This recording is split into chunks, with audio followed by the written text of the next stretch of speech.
Welcome to Penrose Learning, where we make understanding easy.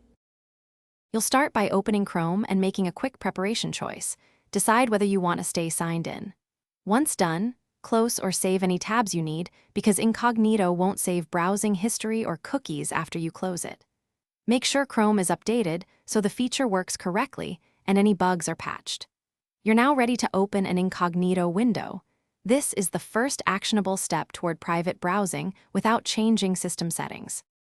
You open an Incognito window via the menu or with Ctrl+Shift+N, CMD+Shift+N on Mac. Once inside, you can browse without local history being stored, but understand extensions are often disabled by default. Enable only those you trust. Use tabs as usual and log into sites if needed, knowing sessions won't persist after you close the window. Downloads and bookmarks remain on your device, so to finish, close every Incognito window. That action clears cookies and local session data created during that session.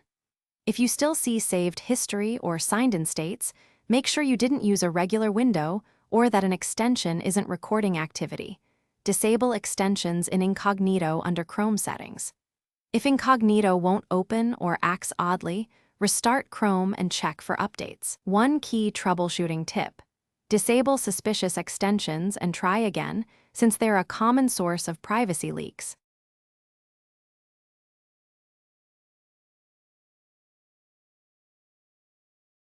Thanks for watching. If this was helpful, leave a like and consider subscribing. See you next time.